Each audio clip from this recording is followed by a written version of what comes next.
Police telling Dalia her husband of just 6 months was murdered. Okay, I'm sorry to tell you, man. He's been killed.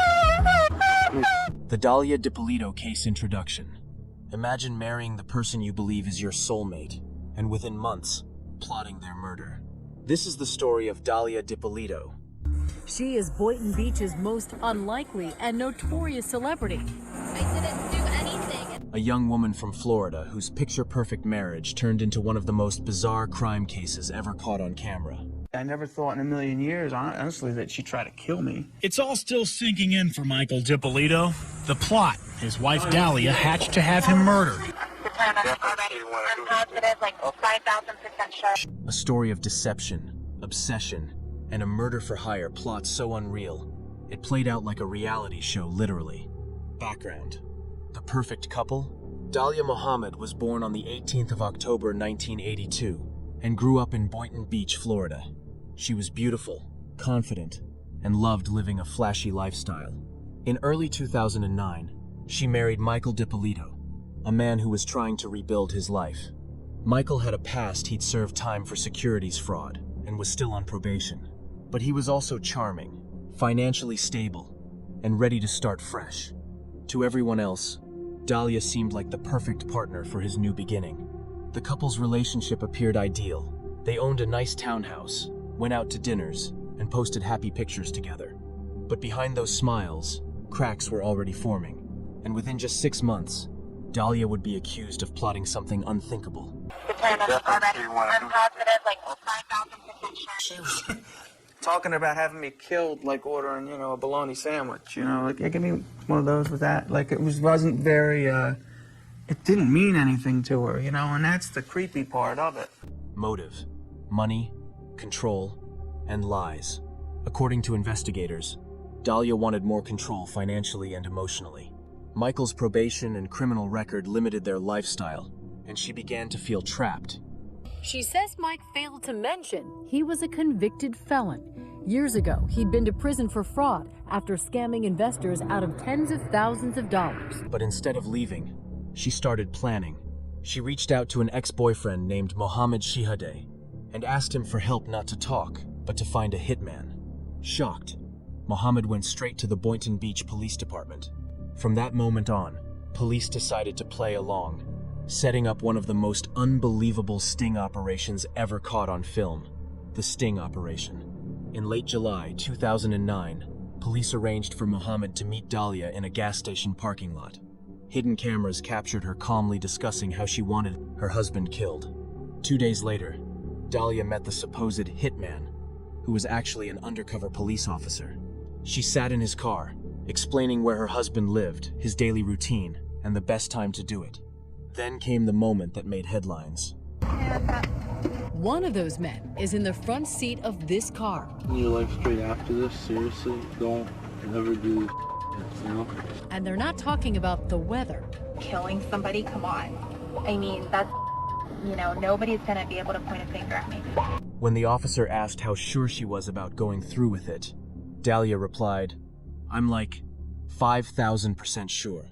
I'm positive, like 5,000% sure. She handed him cash, a photo of Michael, and promised more payment after the job was done. That was all police needed. With everything on tape, they decided to stage a fake murder scene with help from the TV show Cops, which just happened to be filming with the local department at the time. The fake crime scene. On the morning of August 5th, 2009, police set up a fake crime scene at the Dippolito's townhouse. Yellow tape, police cars, even fake forensic photos, it all looked horrifyingly real. That whole crime scene? It's fake. Police claim Dalia ordered a hit on her husband and that they have hidden camera video to prove it. When Dalia returned home from the gym, officers told her that her husband had been shot. She broke down in apparent grief. Okay, I'm sorry to tell you, man. He's been killed. Sobbing and shaking as cameras rolled. It became one of the most viral crime clips ever seen. But just hours later, everything changed. At the police station, Dalia sat in an interrogation room. Suddenly, the door opened, and in walked Michael alive and unharmed. She froze. The officers then told her the truth. Her husband wasn't dead. The entire thing had been a setup.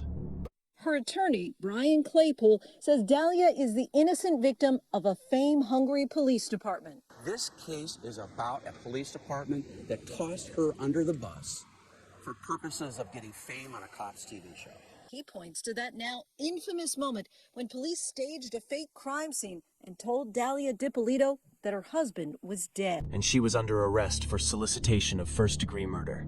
Dalia says it was all part of a plan she hatched with her then-husband, Michael Dippolito, and former lover, Mohammed Shahadi, to get famous. So this was acting? But prosecutors say that was no act and allege she promised to pay this undercover cop posing as a hitman to kill her husband of 6 months. Trials and twists. The case went viral instantly. Footage from cops, interrogation tapes, and sting videos flooded the internet. In 2011, Dalia went to trial. Her defense was that the entire thing had been staged, that Michael had worked with police to humiliate her for television. Dalia's defense team said Michael hatched the plot for reality TV fame. But prosecutors weren't convinced. They played the recordings of her meetings and her own chilling words. "I'm 0% sure." The jury took only a few hours to find her guilty. The plot, his wife Dalia hatched to have him murdered. She was sentenced to 20 years in prison. However, her lawyers appealed, arguing that the jury selection had issues. They won a new trial. Taking the stand for the first time since her arrest in 2009 and her conviction in 2011. I was accused of something that I didn't do. The second trial ended in a mistrial after jurors couldn't reach a verdict. But in 2017, a third trial was held. Once again, Dalia was found guilty and sentenced to 16 years in prison. Looks like it's all over for the newlywed accused of hiring a hitman to do away with her husband. We find the defendant guilty of solicitation to commit first-degree murder. Sobs rang out as the verdict was announced. She tried appealing all the way to the U.S. Supreme Court, but every attempt was denied. Aftermath and legacy today, Dalia Dippolito remains behind bars. Nearly 10 years after she was convicted in a murder for hire plot to kill her husband, Dalia Dippolito is taking her case to the nation's highest court. According to court documents, Dippolito filed a request with the U.S. Supreme Court to review her case. She claims she was set up by the jury. Her story continues to fascinate true crime audiences, not just because of what she did, but because of how it unfolded. The entire sting was caught on camera, sparking debates about media ethics, police tactics, and the strange overlap between reality TV and real crime. The cops show just happened to be here at the time of this investigation. We're not in the business of producing television. We're in the business of saving lives, and we believe we did that in this case. Some people believe she was manipulated or entrapped. Others see it as a clear case of greed, betrayal, and emotional manipulation gone too far. What's been the hardest part? Not knowing when it's over, not being able to leave, watching everybody around me being able to come and go as they want, and I can't do that, and just trying to be happy for them as they're coming back and forth and stuff. Either way, the Dalia Dippolito case remains one of the most shocking crime-for-hire stories in modern American history. Conclusion: what began as a whirlwind romance ended in handcuffs, national headlines, and a lifetime of regret.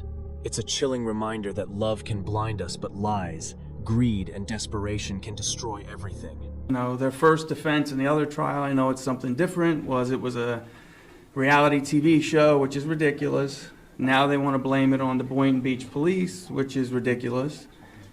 I also heard that I'm a physical abuser, which I've never done. Point being, though, I just feel they could have did a lot more in the case that they didn't do. This is the story of Dalia Dippolito, the wife who wanted her husband dead and got caught on camera trying to make it happen.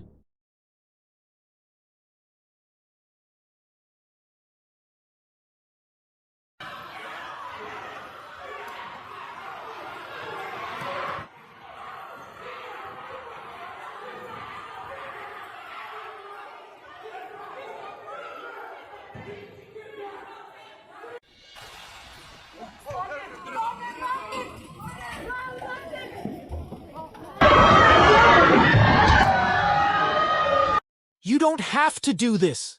A daughter's desperate cries echo as her mother's life is stolen, a son's rage erupts against a serial killer, and two brothers unleash a brutal courtroom attack to avenge their mother. These are not scenes from a scripted drama, but real-life courtroom confrontations, driven by unbearable loss and raw human pain.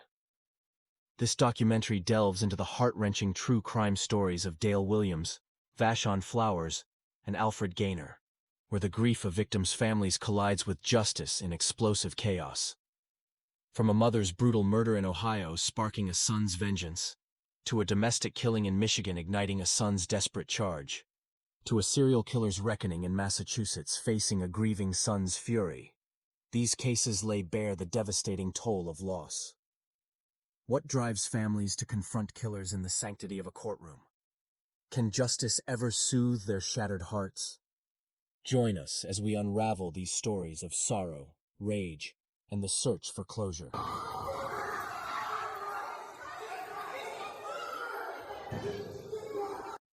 Dale Williams, a mother's murder and son's revenge. They beat him like he deserved it. Two sons leap across a courtroom to deliver their own justice. What drove their rage to boil over? Our journey begins in Youngstown, Ohio, on June 2nd, 2017, where Dale Williams, a 62-year-old man with a history of domestic disputes, committed an unthinkable act. In a fit of rage after a bitter breakup, Williams ran his ex-girlfriend, Elizabeth Pledger Stewart, off Market Street in a calculated act of violence. The 46-year-old mother of two, a beloved nurse known for her warmth, was trapped in her wrecked car when Williams approached and fired multiple shots, killing her instantly. Surveillance footage from a nearby gas station and witness testimonies led to his arrest within hours, charged with aggravated murder and unlawful use of a weapon. Ohio Revised Code Section 2903.01, Section 2923.13. At his sentencing on June 27, 2017, in Mahoning County Common Pleas Court. Before Judge Maureen Sweeney, the courtroom was thick with tension. Pledger Stewart's sons, Anthony Dees, 30, and Jerome Stewart, 23, sat in the gallery, their faces etched with grief for their mother, who had raised them single-handedly through hardship.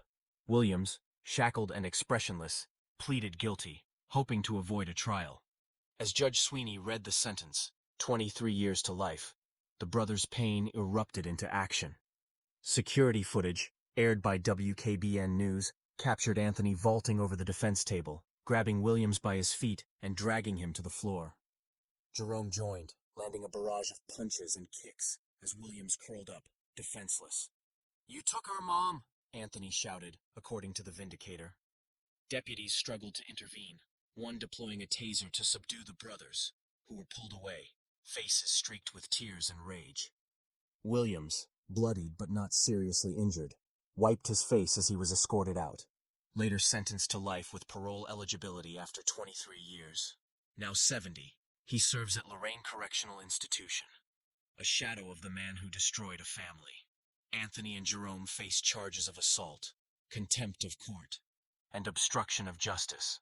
Ohio Revised Code, Section 2903.13, Section 2705.02, receiving 6 months probation after pleading guilty.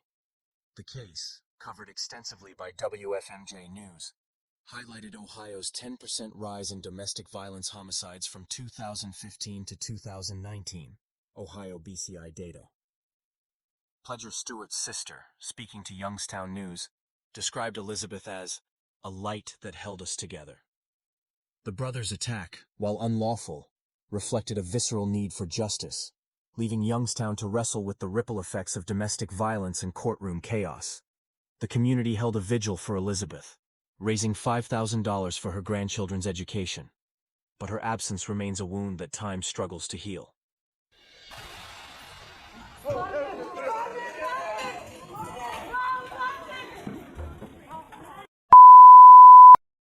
Vashon Flowers, a wife's murder. Sparks a son's fury. "Please don't do this." A daughter's cries couldn't save her mother. "You don't have to do this, Vashon. Please don't do this. You don't have to do this." Now her brother seeks vengeance in court. We moved to Muskegon Heights, Michigan, on January 23, 2019, where Vashon Flowers, a 46-year-old factory worker with a history of domestic issues, turned a petty argument into a tragedy. Flowers and his wife, Haimey Flowers, 42, clashed over cigarettes, a dispute that escalated over a day of heated exchanges. Police responded to a domestic call, separating the couple. But Flowers, consumed by anger, returned hours later. Kicking in the door of their home on Reynolds Street, he found Haimey in their bedroom. In front of their 17-year-old daughter, Paris, Flowers choked Haimey, ignoring her pleas. "You don't have to do this," before firing 4 shots from a .38 revolver, killing her instantly. Paris, trembling, testified, "I saw blood on her shirt, bullet holes." Yes, on her shirt. Gunshots, bullet holes in her shirt. And Flowers surrendered to Muskegon Heights police, charged with open murder, Michigan, Compilation Laws Section 750.316. At a pretrial hearing on May 15, 2019, in Muskegon County Circuit Court before Judge Timothy Hicks. The courtroom was a powder keg. Paris's testimony, replayed via MLIVE, described the horror. "He was choking her. I heard 4 gunshots. Haimey's son, London Jones, 21, sat with his siblings in the gallery, clutching a photo of his mother, a devoted caregiver who loved gospel music." As Paris recounted the murder, London's grief turned to rage. He leaped over the barricade, charging at Flowers with clenched fists, shouting, "You killed her!" Deputies tackled him just feet from the defendant, restraining him as he sobbed.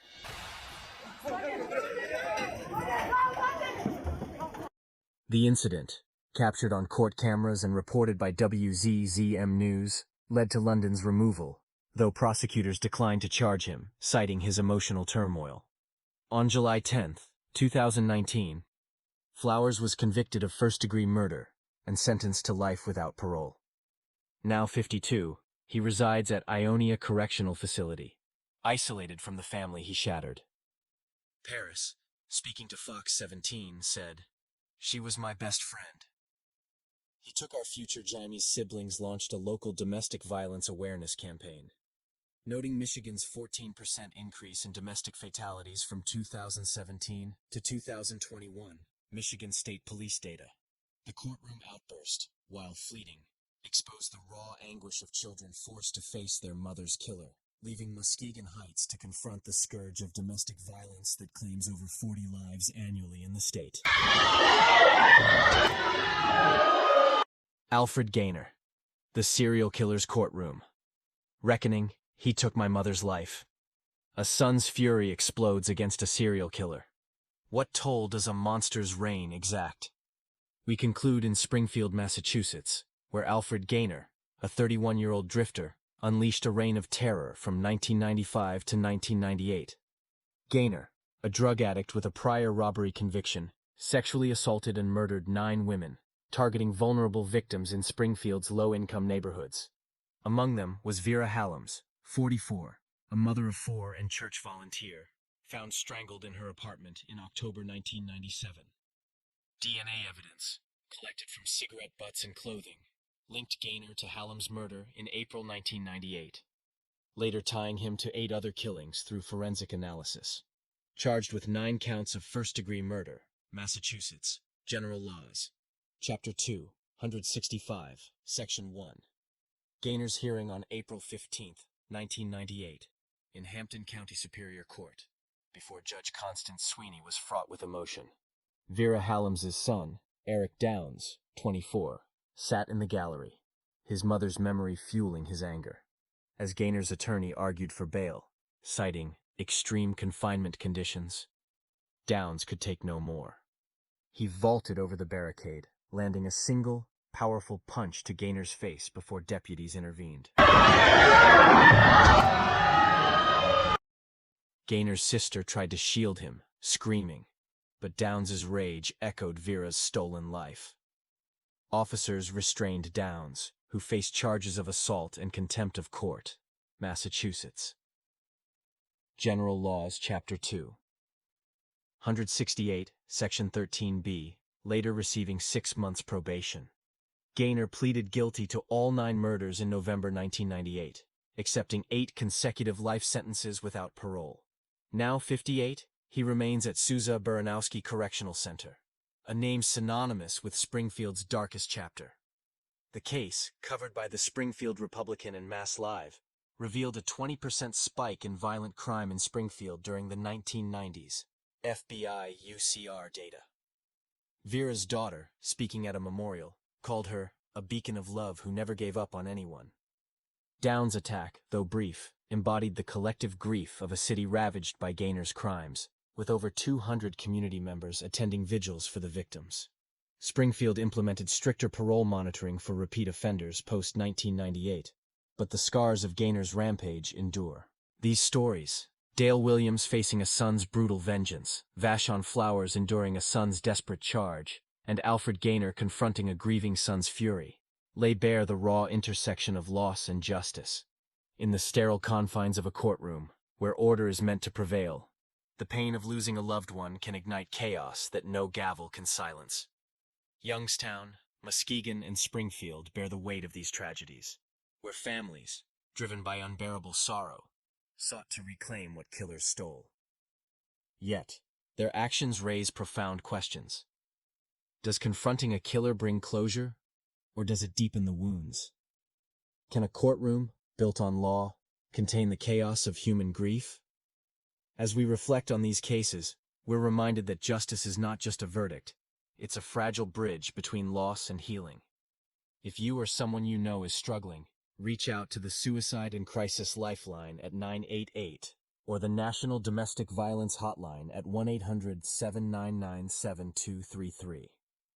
Share your thoughts in the comments, subscribe for more true crime stories, and join us as we continue to explore the human stories behind the headlines.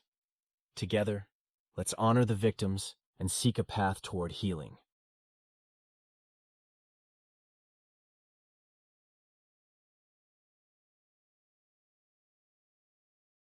You know what? I should just get 250 days in the county jail. Is that what you think is a just sentence in this matter? Courtroom tragedy, heartbreak, and accountability. You are no longer mom. A child's words pierce the courtroom. From a mother's devastating loss to a deadly plot unraveled, these true crime stories expose the raw pain of justice. This documentary dives into 4 gripping cases: Julie Harper's murder conviction in California, Dtoan Robinson's fatal hit-and-run in Wisconsin, Leon Jacobs' murder-for-hire scheme in Texas, and Melissa Simons's redemption after a deadly drug deal in Michigan. From children disowning their mother to a desperate addict's second chance, these cases reveal the human toll of crime and the courtroom's search for justice. Join us as we ask, can remorse heal wounds, or do some acts demand the harshest penalties? And I'm still recovering from everything he did to me all those years. It seems so inconvenient. We begin in Carlsbad, California, on February 10th, 2016, where Julie Harper, 42, faced sentencing for the second-degree murder of her husband, Jason Harper, 39, a high school math teacher, California, Penal Code Section 187. On August 7th, 2012, during an argument while their 3 children watched TV downstairs, she shot him in the side with a pistol, hid his body, disposed of the gun, and took their children to her father's house 30 miles away. She turned herself in that evening. Harper claimed self-defense, alleging a decade of abuse, but investigators found no evidence to support this. Days before the shooting, she filed for divorce and withdrew $25,000 from their bank account, raising suspicions of premeditation. After a swift trial, the jury convicted her of second-degree murder. At sentencing before Judge Blaine Bowman, Jason's family delivered heart-wrenching victim impact statements. The prosecutor read their 12-year-old son's letter. Julie Harper caused pain and misery. She murdered with no sense of consequences, leaving us parentless. She's trying to weasel out of punishment. Their 10-year-old daughter's statement was even more devastating. I blame Julie Harper for my father's death. She was selfish, not caring about anyone but herself. You are no longer mom. You are Julie. I'll never call you mom again. You made us orphans. Harper, unmoved, insisted. My husband was a different man behind closed doors. I'm still recovering from what he did to me. Facing 40 years to life is inconceivable when he terrorized me. Judge Bowman countered, but your husband got a death sentence. This was no accident, and you're a danger to society. Harper was sentenced to 40 years to life, with an additional year for using a firearm, California. Penal Code Section 12,022.5. Now 51, she serves at the California Institution for Women, eligible for parole in 2034, per the San Diego Union Tribune. The Harper children live with Jason's parents, their words echoing the irreversible loss. Next, we head to Milwaukee, Wisconsin on April 25th, 2021, for the sentencing of Dtoan Robinson, 21, who pleaded guilty to 2 counts of hit and run causing death and 1 count of hit and run causing serious bodily harm. Wisconsin. Stat Section 346.67. On October 24th, 2019, Robinson, driving without a valid license, veered around a car stopped at a green light to let 3 children cross. Speeding through a bike lane, he struck 6-year-old Lisa G., her 4-year-old sister Amia G., and their 10-year-old cousin. Lisa died that night, Amia days later, and their cousin survived with serious injuries. Robinson fled, leaving a duct-taped bumper that linked him to a prior fender bender, aiding his arrest. Facing 20 years, his attorney argued leniency, claiming the children crossed against a "Don't Walk" sign. Judge Janet Protasiewicz rejected this. Mr. Robinson had no right to be driving without a license. Prosecutor Joy Hammond demanded the maximum. Others ran to help, but the person responsible left the scene. Justice requires 20 years. The victim's mother delivered a gut-wrenching statement. My 5-year-old still wonders when they'll wake up. He asks why they got run over. I said, "Son, I don't know." Robinson apologized. "I'm very sorry. It was dumb to leave. I'll own up as a man. I'll be sorry every day of my life," Judge Protasiewicz, referencing crash footage, said. "Those children go flying like they're weightless. You left to save your own skin. Probation isn't appropriate." Robinson was sentenced to 20 years for the deaths, with a concurrent 3-year term for the cousin's injuries, Wiz Maros. Stat Section 346.74. Now 25, he serves at Dodge Correctional Institution, eligible for parole in 2039, per Milwaukee Journal Sentinel. The case underscores Wisconsin's rising hit-and-run fatalities, up 18% from 2015 to 2020. Wisconsin DOT. Leon Jacob, the murder-for-hire plot. You'll be in prison for life because of me. An ex-girlfriend's defiance seals a schemer's fate. How did a doctor's plot unravel? We moved to Houston, Texas on March 27, 2018, where Leon Jacob, 40, was convicted of solicitation of capital murder, Texas Penal Code Section 15.03. In 2017, Jacob and his girlfriend, Valerie McDaniel, 48, conspired to kill McDaniel's ex-husband, Mac McDaniel, over a custody battle, and Jacob's ex-girlfriend, Megan Vericosa, 33, who had accused him of domestic violence and stalking. They hired a supposed hitman for $20,000, unaware he was working with Houston PD, recording Jacob's chilling words, "We're taking care of both problems." Police arrested both, but McDaniel took her life by jumping from her 7th-story window. Jacob pleaded not guilty. At trial, the undercover officer testified, he wanted her to disappear, like dead. Jacob claimed, "I never asked anybody to be hurt, killed, or kidnapped." Prosecutor Samantha Knecht used his words against him.